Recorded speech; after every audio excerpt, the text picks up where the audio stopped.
When Clive Goodman was arrested and subsequently convicted of intercepting voicemails, were you made aware of that? I think so. I was certainly made aware of when they were convicted. And what did News International do subsequent to the arrest of Clive Goodman and Glenmore Care to get to the facts? We worked with the police on further investigation, and eventually we appointed, I think very quickly appointed, a very leading firm of lawyers in this city to investigate it further. Perhaps I could help you. I'll come to you. I'll come to you in a minute. I'll just let me finish my line of questioning, and I'll come to you. What did you personally do to investigate that after Mr. Goodman went to prison? You were obviously concerned about it. I spoke to Mr. Hinton, who told me about it. Okay. Can I ask, in 2008, another 2 years, why did you not dismiss News of the World chief reporter Neville Thurlbeck following the Mosley case? I'd never heard of him. Okay. Despite a judge making clear that Thurlbeck set out to blame 2 of the women involved? I didn't hear that. A judge made it clear that Thurlbeck set out to blackmail 2 of the women involved in the case. That is the first I've heard of that. So none of your UK staff draw your attention to this serious wrongdoing, even though the case received widespread media attention? I think my son can perhaps answer that in more detail. He was a lot closer to it. I'll come to your son in a minute. So despite the fact that blackmail can result in a 14-year prison sentence, nobody in your UK company brought this fact to your attention? The blackmail charge, no. Do you think that might be because they knew you would think nothing of it? No. I can't answer. I don't know. Do you agree with Mr. Justice Eadie when he said that the lack of action discloses a remarkable state of affairs at News International? No. Mr. Murdoch, a judge found a chief reporter guilty of blackmail. It was widely reported. He says it was a remarkable state of affairs. Why didn't he put him in jail? Because it was a civil case. Were you aware that News International commissioned an investigation into News International emails by Harbottle and Lewis? Was I aware that News International commissioned an investigation into News International emails by the solicitors firm Harbottle and Lewis? Yes, I didn't appoint them, but I was told of it happening. You claimed in the Wall Street Journal that Harbottle and Lewis had made a major mistake. Can I ask what mistake you were referring to?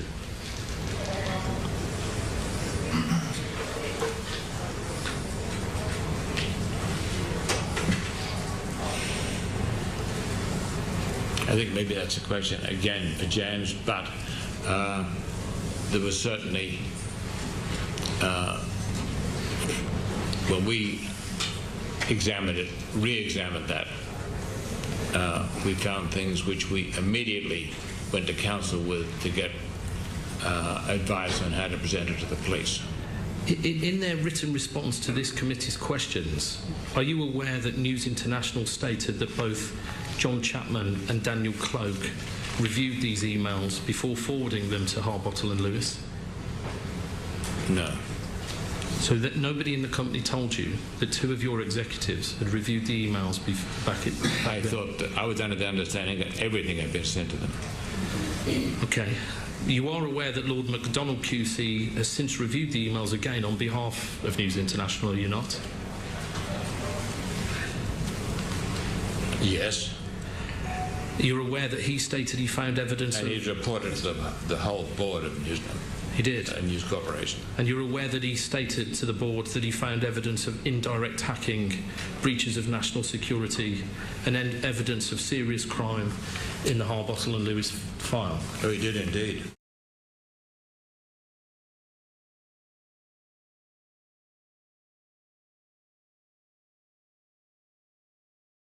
Folks, thank you so much for coming out today. somewhat drizzly, somewhat gray, but beautiful day nonetheless here in Portland, and welcoming me here to Powell's. Murdoch is I find, fascinating guy. I've covered the media for about 13 years, and he's a disruptor and a creator, and he's offered his friends and fans much to chew on, and his detractors much to assail him with. Two questions I'm always asked kind of boil down to something like this.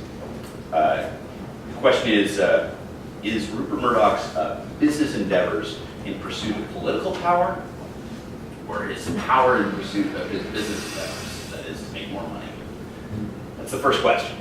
And the second question I get is, what did he know about that phone hack you've written? And I promise I'll come back to those questions, but those sort of linger over almost any and all discussions when we think about Murdoch. I think it's worth in trying to understand him, as I have done for some years. Going back to a forgotten slab in the South Pacific, it is largely covered in desert and brush. It is, of course, Australia, a land of convicts, built on myths, built on sustaining myths, much like our own country. And one of those myths go back to the 19th century and a group called the Ned Kelly Gang.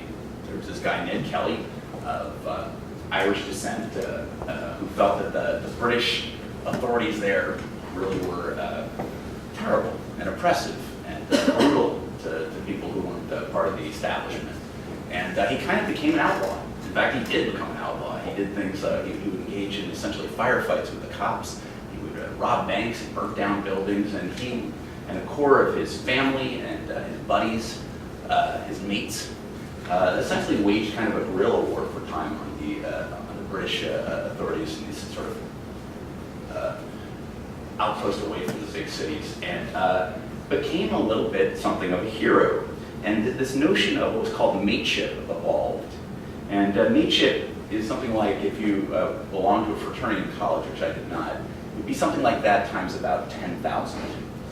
Mateship, the idea of it is that you're always there for your mate. So your mate needs a job, you get him a job. Your mate messes something up, you help him clean it up. Your mate gets into a brawl, you go in there with him. You don't even figure out whether or not he's right or wrong. You're in there punching away with him. The value above all is loyalty, and that you're going to look out for this guy and he's going to look out for you. And there's sort of a creation of a circle. Inside this circle, you are all protective. That's your mates. And outside that circle, it's sort of contempt. Those are not your mates. And this was for a century, basically, tended to be a concept that Australians had that was pretty much white, pretty much dudes. Pretty much your mates are a very tight circle that you looked out for. And this is a propelling characteristic that Australians tend to buy into as part of who they are and their identity. And it's also something that helped me understand why Rupert Murdoch made decisions that he did over time that otherwise made no sense to me. This idea of mateship, you look out for your mates. There's a second great instance of mateship in Australian history, and that occurred at Gallipoli, which, as you may know from the movie that we sort of once enjoyed before it became kind of odious to enjoy, Mel Gibson movies, was about this sort of doomed assault taken by British commanders in which they sent waves of Australian and New Zealand forces and exposed them to incredible peril in World War I. And part of what happened in that era and that time is that these guys looked out for each other, even as they knew their commanders, the authorities who were sending them in these horrible, dangerous situations, had little or no regard for their safety or their lives whatsoever. And a letter was written by an Australian journalist who had gotten information about this from various Australian forces and was outraged, who had been covering this war. And he sent it to Australian political leaders, and this letter was then forwarded to British Prime Minister and British leaders, and it was then leaked to the press. And the Australian people were outraged that their British colonial commanders would treat them so cavalierly, that they were supposed to be deferential and respectful to the Brits, and the Brits were treating them with contempt. The journalist who wrote this was named Keith Murdoch. He was the father of Rupert Murdoch and a distinguished political journalist in Australia. And this was a signal moment in forging something of a greater separate identity of Australians from the British as they evolved toward being a separate nation. This what happened in Gallipoli, and mateship was very strong there as well. And it's not by accident that Rupert Murdoch, Keith Murdoch's son, was one of the major people who formed a production company in 1981 to make the Mel Gibson movie Gallipoli, both to underscore this seminal moment in Australian history and also as a reminder of the vitality and importance of the journalism that his father had performed. Keith Murdoch, the father, actually rose from being a political journalist and doing this in World War I to becoming one of the leading news executives in Melbourne, the second largest city in Australia. He was the managing director. In any event, he ran essentially as an executive. It was called the Herald and Weekly Times Company there, very, very distinguished. He was knighted for what he did. Yet at his death in the early 1950s, Rupert Murdoch was off at Oxford in his early 20s studying rebelling against authority a little bit. He had a bust of Lenin in his chambers at Oxford. His father died. He was a much older man. And he had obtained a significant ownership stake in a number of newspapers around Australia, but in the period leading up to his death, actually a number of his partners made some maneuvers and unraveled a lot of that ownership. So young Rupert Murdoch realized that his father was only able to convey ownership of a paper in Adelaide, sort of a forgotten city on the southern coast of Australia. And he felt his father had been cheated out of his due by guys in back rooms cutting deals. And this only further sensed in Rupert Murdoch the idea that people behind closed doors were working to screw him out of what he was entitled to. That there were these elite figures who would disrespect his father's name, his father's reputation, and not give him his due. And that grievance was something Murdoch has held on to for years, and it helped fuel what he wanted to do. So he said, fine, you've relegated me, instead of being in some of the more prominent cities in Australia, you've relegated me to this bad water. I'm going to take this one newspaper, the Adelaide News, and I'm going to make something out of it. And part of what he had was instinct. He felt, I know what readers want to read, and these other guys don't. They're all look down on what actual working people want to read about. So I'm going to write about politics, but I'm going to treat it a little bit as sport. We're going to have a fair amount of crime. We're going to have some scandal in there. He introduced what was called Wingo down there, which was a kind of gambling or lottery based on the newspapers down there. And people would say, oh, this seems a very disreputable thing to do, and cluck their tongues at him. And yet people bought his newspapers. And he thought, well, if people are buying my newspapers, then I'm connecting with them maybe in a way that they're not. And he built his newspaper. He built an empire slowly but surely. He acquired greater stakes in other newspapers around his country and leveraged that, often borrowing heavily, to acquire stakes in these new technology called television, and buying stations in major cities like Sydney and Melbourne, big cities there. And he would buy programming, and often what he would do is buy sports programming as a way of solidifying again and again and again in a pattern demonstrated in Australia, the UK, and the US. He would solidify the loyalty of viewers and say, these people are going to be my people, and pay a lot of money up front for sports. And it cemented it, and it made things like the Fox network here in the US quite successful. So he goes from owning some TV stations and owning a bunch of newspapers in Australia in the late 60s, early 70s, to buying two tabloids, the News of the World and the Sun. And they're both fading tabloids in the UK. He turns them into the top Sunday and the top daily newspaper in the UK by, again, bringing a sort of much more interested in gossip, a diet of crime, a diet of sport, covering sport, but also treating these people as sport, and providing a populist tone, center-right populist tone that you might think of as being Reagan Democrats in this country, but also being kind of pugilistic in a way where you find targets and you go after them. So he does these things, and he has these popular newspapers, and he's reaching these mass audiences, and yet at the same time what he realizes in each of these countries is he wants a way to speak to elites as well. So in 1964 he establishes the only true national general interest newspaper, daily paper in Australia, called The Australian. It makes no money for him. but it's a way for him to contribute and to create a forum for people to explore issues of national importance and also to shape that debate very explicitly. In 1981, he acquires the Times of London and the Sunday Times. Times of London, perhaps the most prominent name in all English language print journalism.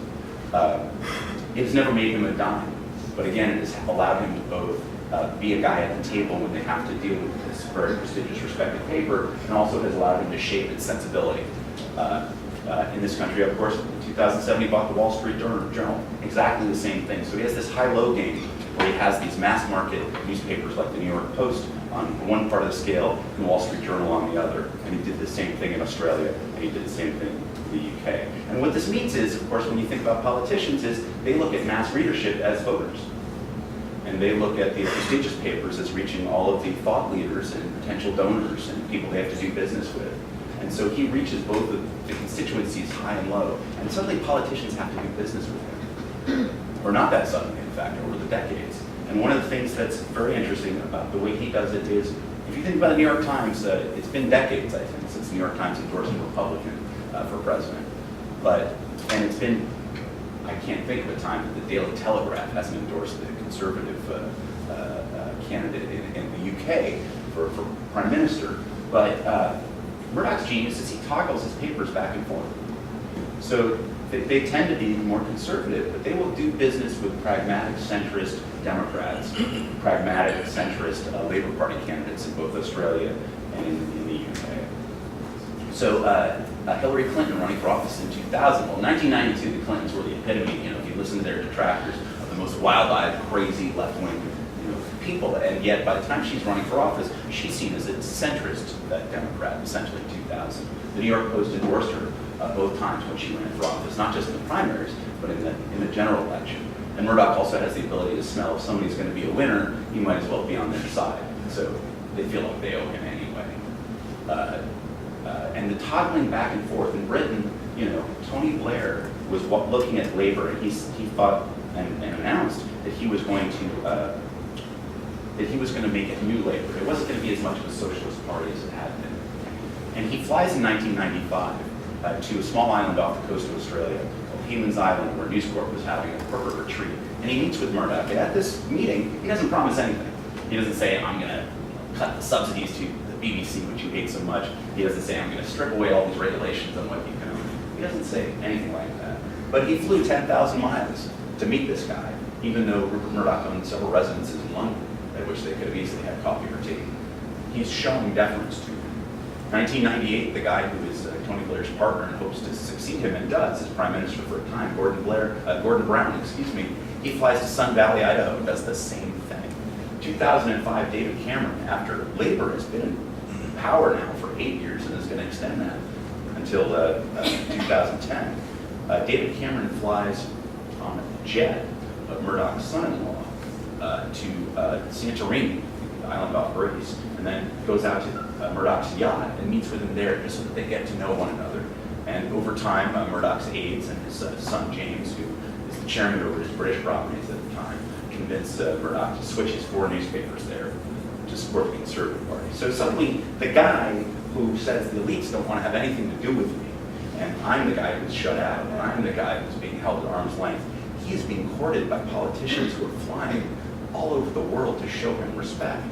You know, I talked to one of his most senior former aides, and he said every single Australian politician who hoped to become prime minister down there had to fly to New York and meet him at 6th Avenue at News Corp's world headquarters to kiss the ring, effectively. That was the phrase the aide used, not my phrase, as a way of showing Murdoch that they took him seriously. And this stuff matters. 2007, Murdoch left the more conservative party as candidates and supported the Labour Party guy, Kevin Rudd. And Rudd came to power. He was a centrist Labour figure. They had a falling out. Rudd had plenty of political problems, so did the Labour Party down there. He may well have lost all on his own. But Murdoch sent down the editor-in-chief of the New York Post, an Australian by the name of Col Allen, who used to be the editor of the Sydney Daily Telegraph for Murdoch down there. He sent Col Allen down there, and Allen oversaw the coverage of all of the papers for 2 months. And almost every single day, on the front page of every single Murdoch paper, they pummeled, on a very personal level, the reputation, the record, and the integrity of the prime minister, who lost very badly. And even if the new prime minister, Tony Abbott, would have won it, had Murdoch not lifted a finger, Tony Abbott is convinced he owed that election to Rupert Murdoch. And since Murdoch controls about 65 to 70% of the major newspaper circulation down there, that kind of thing matters. So in his head, it's still him against the elites. It's a self-perpetuated myth. It's a characteristic that's inside Murdoch, and you find it oddly inside the DNA of his properties. So Carl Allen, head of the New York Post for over a decade, he said some years ago, he said, "We like being pirates. It's who we are." And not every newspaper editor talks about themselves that way. You talk to Peter Badia over at the Oregonian, I don't think he describes himself as a pirate, but that's their conception. I interviewed a senior news editor of the Wall Street Journal, who at one point when we were talking said, we're like a pirate ship. And I just said, hey, do you know what Carl Allen just said a couple of years ago? The editor said, no, what? He said, you're like pirates. I was like, do you guys actually talk about yourselves? And they said, the editor said, no, it's just how we think of ourselves. We're like pirates. And I thought, God, this is just not the conception that you get at ABC News or the New York Times or the Washington Post. It's a very different way of thinking about it. You're thinking about, it's really saying there are us's and them's. That's what they're saying. We're like a pirate ship. So that pirate ship, of course, famously ran aground in the summer of 2011. And we'll come back to that in just a moment. People say, well, what does Murdoch actually believe? And he said under oath before the British, when he was testifying in one of these inquiries after the hacking scandal erupted, he said, read The Sun if you want to know what I think. The Sun is, as I said, a center-right tabloid. It's willing to get in there. Its stories are pretty tight and short. Its headlines are snippy and often very pun-laden. They've got the page 3 girls who are topless, They've done surveys and they keep saying they might take it away, and the reader's like, no, we really like it, so they don't. It is the top-selling newspaper in the UK, which is a smaller country than our own, and yet it has a larger circulation than any paper in this country. So he's doing something right. In the US, I think Murdoch's beliefs are best reflected in the New York Post. It's similarly combative, it's similarly right of center, but not extreme right. And it's similarly focused on celebrity, sport, politics as sport, scandal, bad but sometimes clever puns. Fox News, which people rightly describe as a Murdoch creation, is nonetheless more conservative fundamentally than he is. Roger Ailes has a very strong vision for what he wants Fox News to be and why he wants it to be that way. And Roger Ailes is just fundamentally a more conservative person. Ailes came out of the world of television. He was the executive producer for the Mike Douglas show, for those of you who are old enough to remember that. But he also was Richard Nixon's media consultant in 1968 when he won. He was George H.W. Bush's consultant in 1988. He helped Rudy Giuliani get elected mayor in 1993, if I'm recalling correctly. He's a political guy, both in terms of having done politics and in terms of being genuinely, truly a more conservative figure. But they share certain kinds of values and instincts. And some of those values are, they find stories that they think other news organizations have ignored. They let you know that other news organizations are ignoring them. That's part of the diet. They ride those stories continually. They elevate friends. They target enemies. They identify people not as legitimate subjects of inquiry and criticism, but as at times enemies to target. And they do this to their peers and rivals, to other journalistic outfits that they, you might call them competitors, you might call them peers, you might call them rivals, and they sort of conceive them as enemies.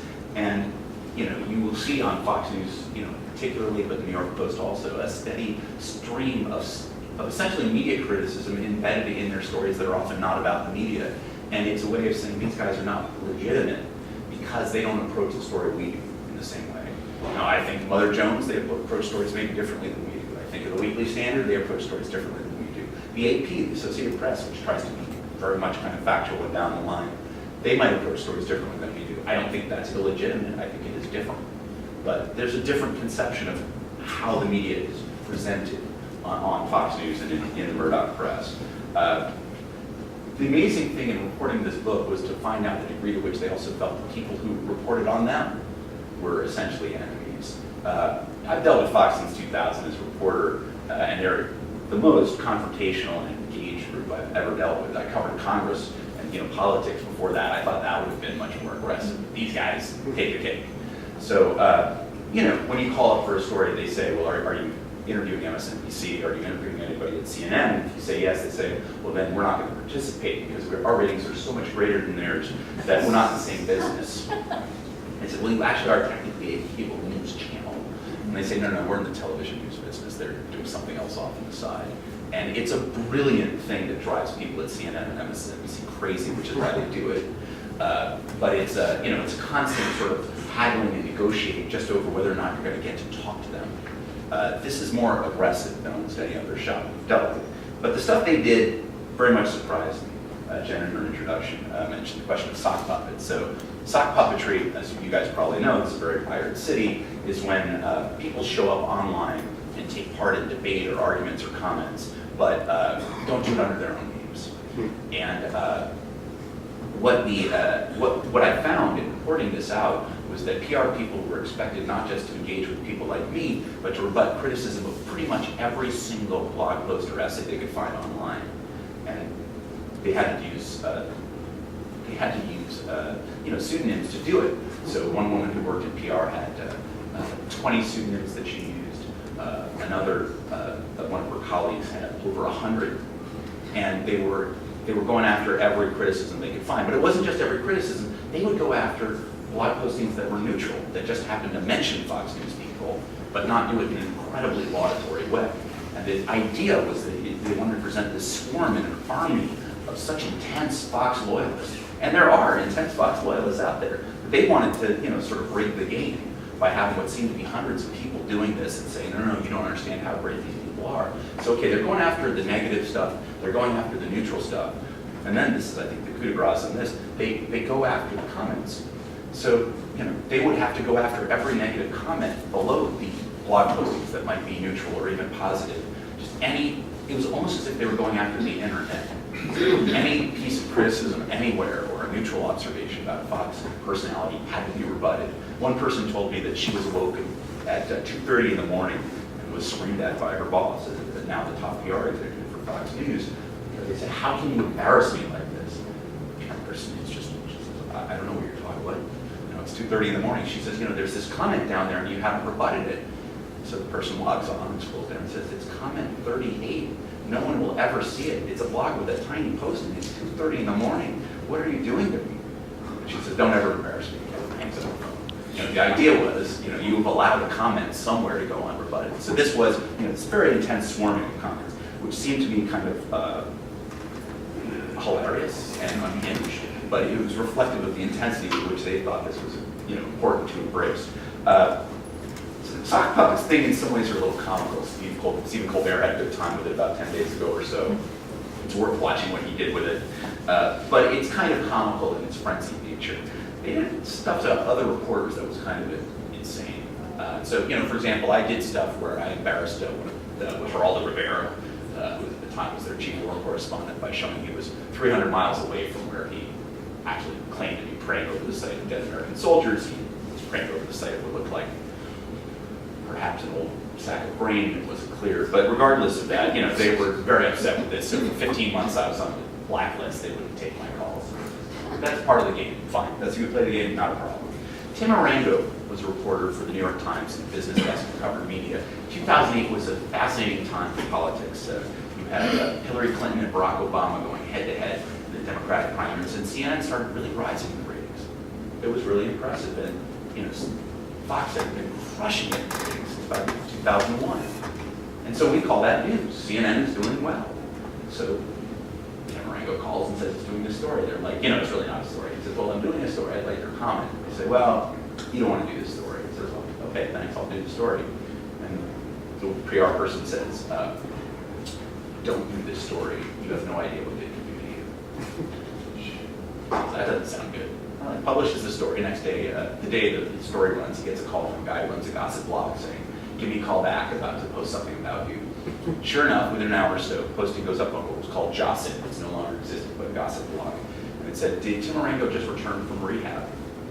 And it was an entire story that they were posting devoted to, allegations of substance abuse. And there were a lot of question marks in there. They didn't quite allege, but they said, he kind of looked stoned at times, and did he do this, and did he do that. And at the end, they said he'd done a lot of suck-up stories for on TV executives because he was desperately hoping for a TV job. Now, I've seen no evidence to suggest that anything like that is true.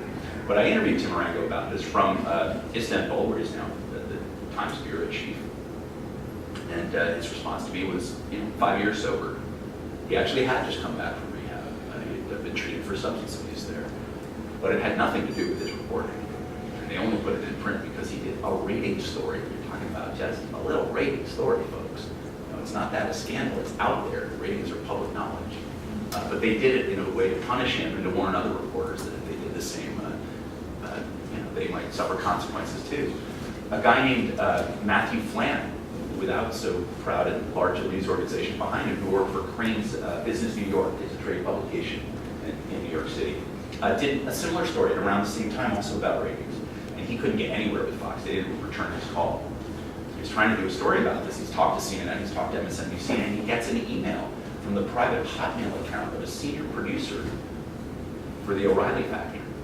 She says, you're absolutely right. They're flipping out here. I know they're not taking your calls, but it's a huge thing. They're going to have Bill O'Reilly anchor their coverage of the conventions this summer because they're so flipped out by what CNN and MSNBC have done. And whatever you think about Fox News, it has always said, we'll have our news anchors host news events, and we'll have then the opinion anchors come up afterwards. MSNBC had started that year to have people like Keith Olbermann and Chris Matthews, its opinion, people who got the bigger ratings to anchor stuff. So Fox was making a big change that it had never done in its 12 years of existence. And Flann couldn't get a second source. So he goes to his bosses, and his bosses need to sort of talk about this. And they're like, all right, don't do a story for the newspaper, but just do a blog post on it. Talk about this. This is, this is a good little get. It'll be, a lot of clicks. And it did get a lot of clicks, but it's known in business as a mistake because they didn't have a second source because it wasn't true.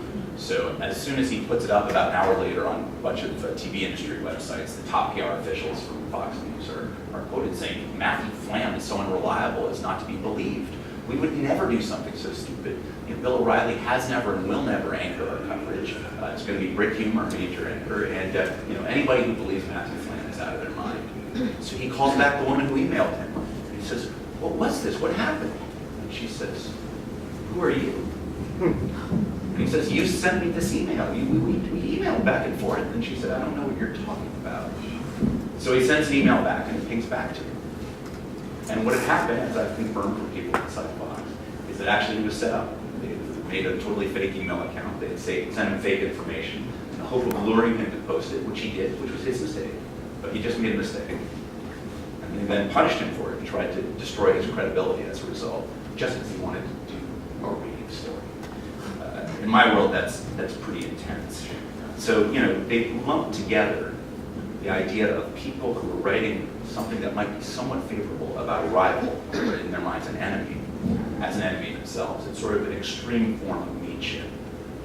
And what you have there is sort of a political operation that is appended to something called a news channel. But I think it's imbued in the sense of us and them. And it's not about right or wrong or about news values. It's about an us and them identity. So let's go back to the summer of 2011, where things fall apart in the UK, and we start to actually follow it here. There have been a number of incidences every couple of years in the UK where somebody had been hacked.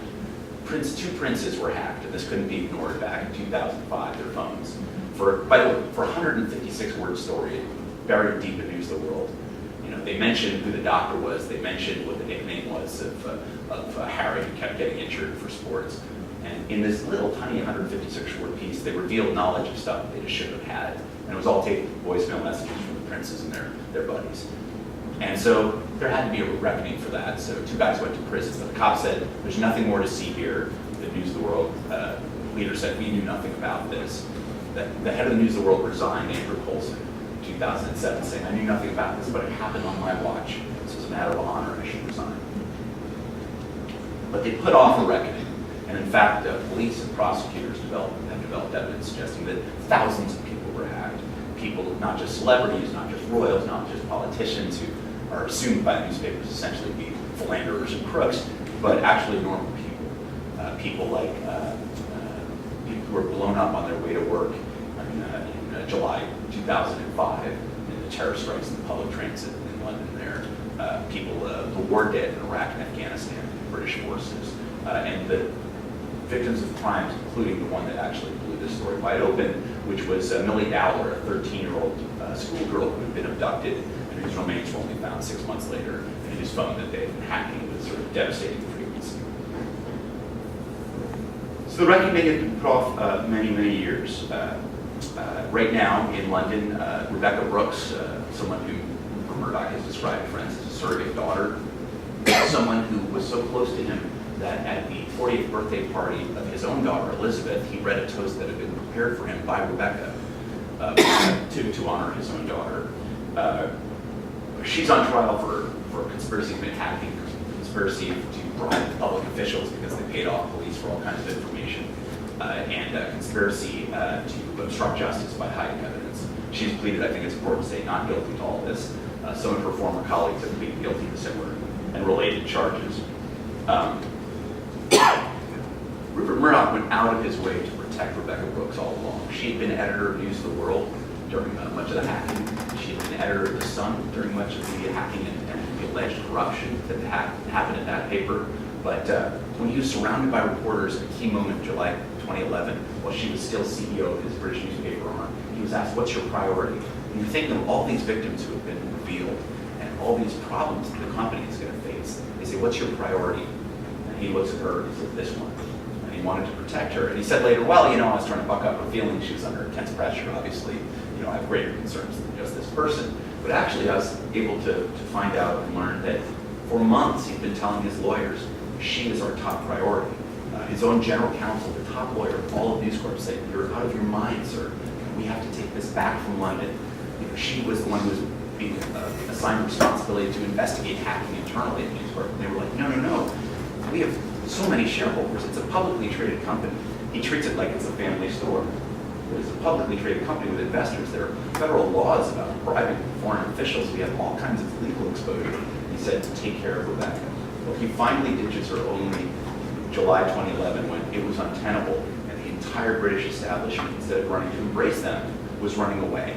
All the people who had sought their endorsements were now seeking to denounce them on the floor of Parliament. Andrew Coulson, who I mentioned, who stepped down as the editor of News of the World, went on to become the chief PR advisor to David Cameron as he sought to be prime minister, and went with David Cameron to 10 Downing Street as his director of communications. He is now on trial for conspiracy to commit bribery and conspiracy to hack into people's phones. I was thinking about it being like Jay Carney, the White House press secretary, having to resign and being on trial for those things, or his work as the Washington bureau chief of Time magazine. It's just inconceivable that that's currently where we are in London. So you have these people who were defended for years beyond what they should have been because of this intense loyalty and bonds, and also because of the intense ties that were built up. Cameron brought Andrew Coulson into 10 Downing Street because he wanted to have essentially a part of Murdoch's brain as part of his own operation. And it turned out that the ties between Coulson and Brooks were so close that not only had they been colleagues for many years, but that they had had an affair for 6 years as well. So if you want, prosecutors introduced that in the last couple of weeks in evidence in London, and they said not to embarrass them, but to indicate that there was no real separation in terms of what one knew from the other. And it's a key point in their conspiracy case there. So Murdoch normally might have apologized. He might have fired people, executives earlier. He might have announced new reforms years earlier before he was forced to by essentially the entire United Kingdom. He finally did so. And he himself, you might imagine, might have thought, maybe I'm not the person to lead this company further.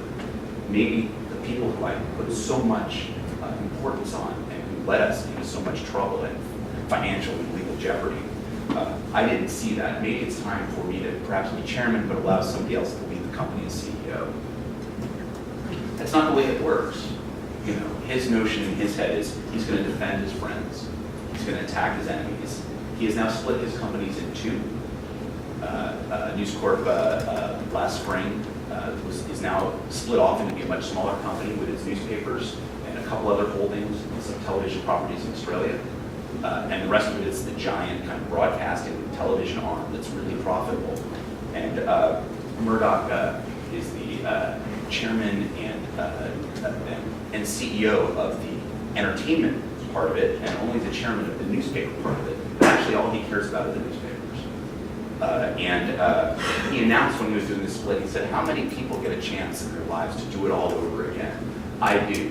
And most people who are leading publicly traded companies don't talk about them in such personal terms. But this was saying that at the age of 82, I've got a new lease on life. I'm going to take this newspaper company. I'm going to prove the naysayers wrong here in the digital age. I'm going to show you there's a viable financial future. I understand the connection with audiences other people don't. He says, I have a chance at a new chapter. And what we didn't know but found out a couple weeks later was he really meant it in the sense he filed divorce papers on his third wife, Wendy Deng. And so he's, at the age of 82, also starting to be single and ready to mingle again. And so he's getting himself that way new as well.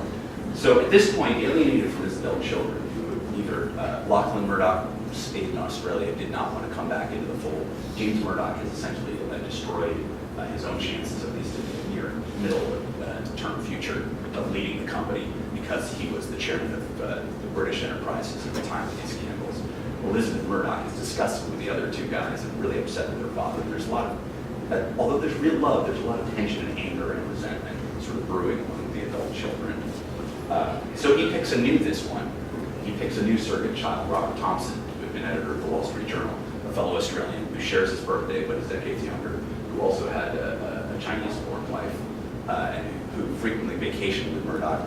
He names him the new CEO of News Corp, and he says the two of us together are going to disprove all the conventional wisdom of all the journalism professors and all the people at these other news organizations, and we're going to do it right. And it's an amazing thing. I mean, I talk to people at News Corp and I say, well, are the newspapers still going to be part of the company when Rupert retires? And they say, no, if Rupert retires. I say, okay, are you still going to own the New York Post, which has never made $1 for Rupert Murdoch since he's owned it? Is News Corp still going to own it when he dies? And they say, no, if he dies. And there is no other company I've ever covered that so much is formed by the DNA and the sensibility of the single guy at the top of the pyramid. So the question, did he know about hacking? There's no evidence to show that he did. There is evidence that, although he employs flotillas of gossip reporters, that there's no bigger gossip at News Corp than him. He loves it. If you're a tabloid editor who works for him, you hear his voice in your head all the time. And if that's insufficient, in the days before we had email and caller ID, each of the tabloid editors had two phones on their desk, and one was calls that their secretaries routed to them, and the other was like a bat phone only for Rupert. And they knew that if it was morning, wherever they were going to get a call from him saying, "It's Murdoch, what do you know?" And they had to come up with the latest gossip for him. So he created the climate in which they had the relentless pressure to get scoops of gossip. And in the age where you also not only have to compete with other newspapers, but you have to compete with TMZ or Breitbart or other news outlets online, that are sometimes faster and even looser with facts. That pressure got even greater. Did he know about corruption? Well, he was recorded surreptitiously by one of his journalists at The Sun, who were resentful because they felt they'd been essentially sent out by their editors to go bribe cops to get information. They say, why is this being targeted on us? And he seemed to indicate that he felt he knew it had been happening for decades. And it is probably been a practice in Britain for times even before Murdoch was there. But because of his ties with law enforcement officials there and his ties with politicians there was no real outside check on what they did. So did he know about that stuff? I don't know if he knew about what was happening, but he created the culture that allowed it to flourish. He once said, in 1989, he said, any service you can provide that the public is willing to pay for and that you can do within the law is a public service. It's a very different definition of public service than you might find from the New York Times or the BBC, both of which he disdains.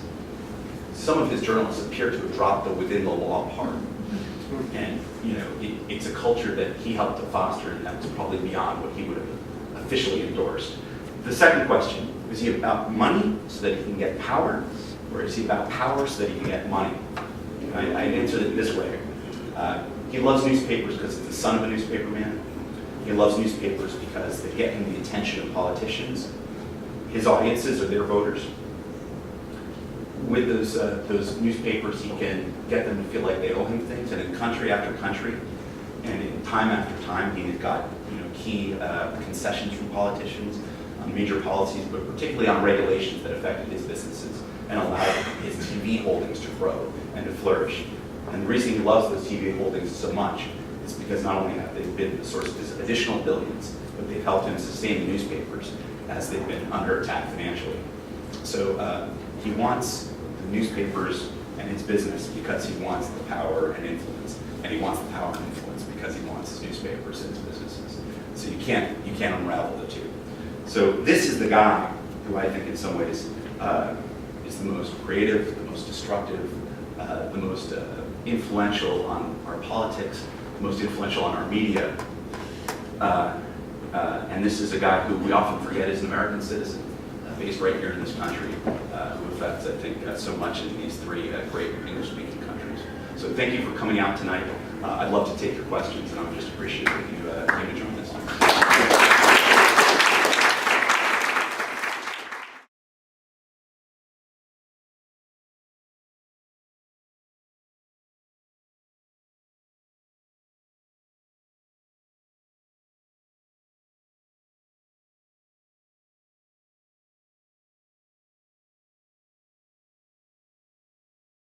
Basically, they relaxed some of the restrictions that were on various media owners in terms of how many TV stations, what degree of vertical integration, or across the different sectors of the media industry. So, for example, Murdoch in recent years, they were limited, I think, to something like 8 or 12 television stations across the country, and now Murdoch owns more than 24. And when I say Murdoch, I should say 21st Century Fox, the TV and entertainment side. Happens to control his family, but they own more than 24, and they are, I think, the second largest owner of TV stations in the country, only to Sinclair Broadcasting over in outside Baltimore. The interesting thing about Murdoch is that he often has done innovation through circumvention. So in the UK, they were starting to establish these big satellite channels and presences there. The BBC got a few, and they had a slot for a private one, and he made his bid, and he lost it. So he's like, fine, I don't care. I mean, he's very angry, but he said, I don't care. And he basically had a base in Luxembourg, the British continent, where he was already starting to offer things in a smaller way on the European continent. So he just beamed satellites up, and he gave dishes at incredibly discounted rates to people in Britain, and they just pulled down the signal from that. And the British were like, they just could not process the fact that this guy was like, all right, you don't want it on your satellite, I'll do it on this other satellite. England's so close to the continent, I can get away with it. So he kind of just got around the law, and they didn't know whether it wasn't a felony. Like, they just couldn't process it. Here in the U.S., he's done things. He at various times owned a lot more newspapers in this country. His first newspaper here, crazily enough, was in San Antonio in 1973, because it was the only one that he could find that was for sale. But at times he owned the Village Voice, which he no longer owns. He owned Chicago Sun-Times. He owned the Boston Herald. He owned a number of other properties.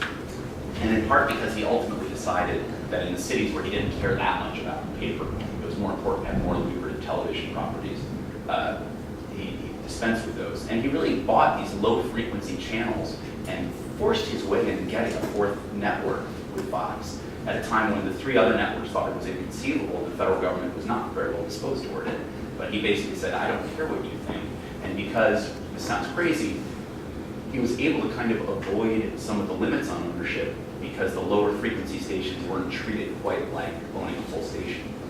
And so he kind of circumvented it that way as well. More recently, there's still laws about what's called cross-ownership. How many properties can you own in the same market if it's not an enormous market, or sometimes even if it is. So he owns the New York Post, and he owns 2 television stations there. Well, he had owned the Post and was forced to sell it because he wanted to hold on to the stations to support his network. But he was welcomed back as a hero by both David Dinkins, the Democratic mayor, and Rudy Giuliani, the Republican, who wanted to throw Dinkins out because the two owners in between his periods as the proprietor, basically their finances fell apart. So he's welcomed in as a hero. And he owns a TV station, and they're like, that's fine, don't worry about it. And then he picks up a second TV station, and they give him a waiver because it's seen as a good for the New York Post, which has never made a dime for him to be in business. As a former publisher of the New York Post told me, he said, every day I wanted to put out a paper that made Rupert Murdoch happy, because by any economic or financial assessment, it shouldn't be in business. and all these hundreds of people should be unemployed. So he had this waiver for these 2 TV stations there. A couple of years ago, the waiver expired. Murdoch still owns the 2 stations. Like, it's not like a felony, but it's not clear that it's legal. He just does it, and basically his logic is usually that the regulators will come around and retroactively approve what he's done. So, you know, he's a powerful guy, and he's able to get a lot of what he wants.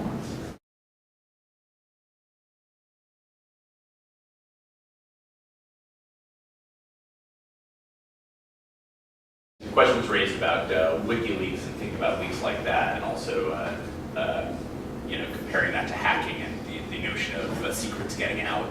And you know, was the New York Times and Guardian behaving perhaps in a irresponsible way by taking leaks from the Army private now known as Chelsea Manning? And similarly, if you look at the NSA revelations from Edward Snowden, you know, people say, well, you know, the hacking thing pales in comparison to the, you know, the billions of, you know, megabytes of metadata that the NSA and its counterpart in Britain called GCHQ have been able to collect and collate. And so why should we even care about the hacking? I would simply say that if you look at the hacking scandal and you look at the people who were the victims of it, there are faces that you can put on that. You know, the dead 13-year-old girl.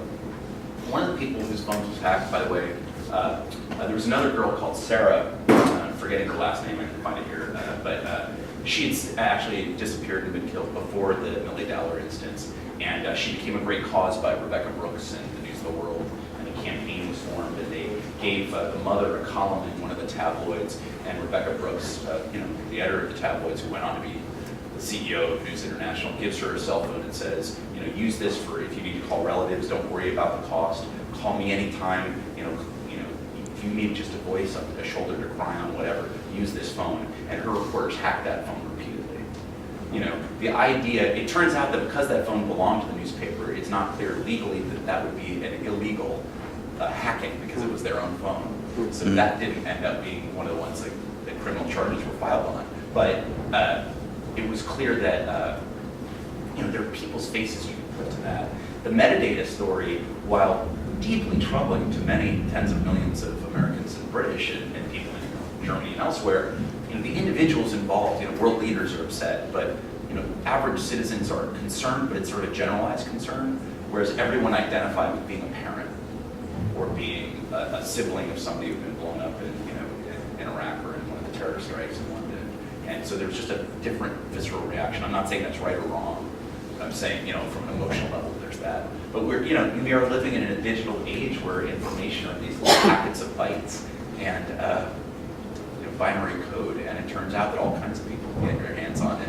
You know, people have concerns whether the government does it, but at least if the government does it, there is a counter argument. I'm not saying that that's where the balance should be struck, but the government can say we need to do this to keep you safe from terrorism is what the argument is currently. The argument on the other side, on the tabloid side, is because we want to sell more newspapers. You know, that's not as stirring a call in most of the country.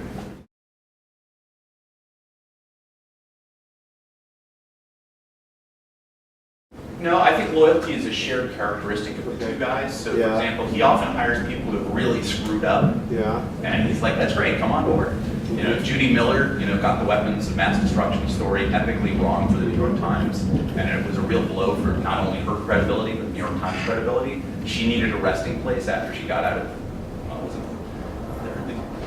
the complicated part was not her going into jail. The complicated part was her sort of getting suckered by sources and defending them to the last. You know, she was hired as an analyst for Fox News. He was delighted to have her on board. You know, Howie Kurtz was a media critic for CNN and for the Daily Beast after leaving the Washington Post. And he got in trouble because he condemned this, you know, among other things, he condemned a basketball player who revealed that he was gay. And Kurtz said in his column, you know, well, you know, it's a shame, you know, that he didn't even mention that he was engaged to a woman, you know, that he deceived people. And actually, in like the 6th paragraph of his Sports Illustrated essay, the guy said, I was engaged to a woman and I deceived her and I feel bad about it. And, you know, this led to flap, and whether or not you think it's deserved, you know, he ended up leaving CNN and leaving the Daily Beast, and he went over to Fox. Ailes was delighted to have him. And you know, one of the main Democratic and liberal voices on this show called The 5 at 5, which is a pretty popular show, is a guy named Bob Beckel. He was the lead campaign manager for one of the least successful Democratic candidates in modern era, Walter Mondale, in 1984, and he got caught up in personal scandal some years later, and Ailes was delighted to have him on board and sort of rehabilitate him. And he kind of likes doing it. They're kind of a pirate ship too, you know. Fox is tremendously successful. Ailes is an incredibly smart television executive, and I think it's wrong to underestimate that. The two things are going on, one of which is his cost structure is a lot lower than CNN's because they don't have nearly as many reporters. Like, they happen to have reporters and producers, some of whom are quite good, but that's not the main point of what they're doing.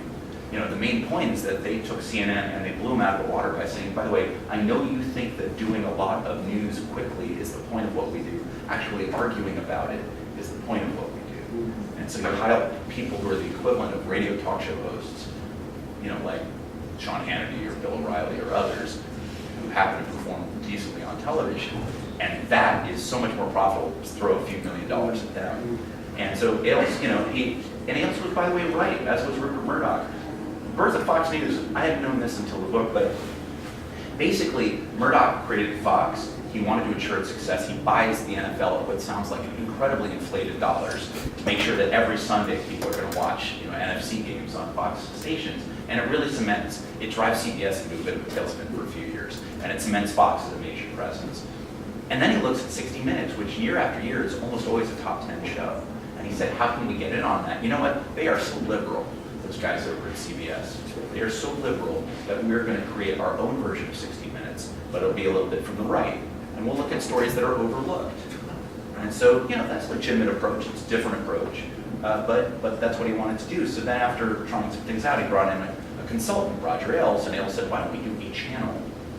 He's like, there is a niche audience for people who feel that the media only serves coastal elites and cosmopolitan figures who live in urban centers, you know, and people who are interested in, you know, the classic question is, you know, environmental regulation. You know, maybe the New York Times and NBC look at it and say, you know, how's this going to clean our water? And they look at it and say, what kind of additional regulations are these going to put on small business owners? Gay marriage more recently, you know, you can say, look, the march of history is such that we're going to look at this the same way that we looked at the push for equal rights for African Americans in this country in you know, the 40s, 50s, 60s. And that's the way to look at the march for equality for gays.